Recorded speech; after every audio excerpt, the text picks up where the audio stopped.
Welcome to my YouTube channel. आजच्या या व्हिडिओमध्ये सूक्ष्म अध्यापन पाठ योजनेचा इतिहास या विषयाचा प्रस्तावना कौशल्याचे पाठ्यचन कसे काढायचे ते आपण बघणार आहोत। सुरुवातीला छात्र अध्यापकाचे नाव, शाळेचे नाव, कौशल्य आहे प्रस्तावना कौशल्य, वर्ग 8वी, विषय इतिहास, घटक आहे स्वातंत्र्य लढ्याची परिपूर्ती आणि उपघटक आहे संस्थानांचे भारतात विलीनीकरण। वेळ आहे 5 मिनिटे। सुरुवातीला शिक्षक कृती, विद्यार्थी कृती आणि उपकौशल्य लिहून घ्यायची।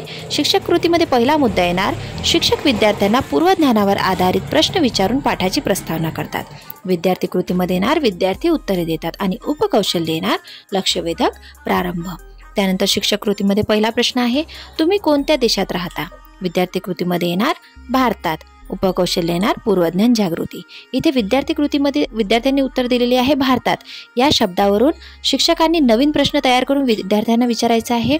शिक्षक कृतीमध्ये दुसरा प्रश्न येणार, भारत देशात साजरे केले जाणारे राष्ट्रीय सण कोणकोणते आहेत? विद्यार्थी कृतीमध्ये येणार स्वातंत्र्य दिन आणि प्रजासत्ताक दिन। विद्यार्थ्यांनी जे उत्तर दिलेले आहेत त्या उत्तरावरून आपल्याला नवीन प्रश्न विद्यार्थ्यांना विचारायचा आहे। इथे तिसरा प्रश्न विचारलेला आहे, स्वातंत्र्य दिन कोणत्या दिवशी साजरा केला जातो? विद्यार्थी उत्तर देणार 15 ऑगस्ट।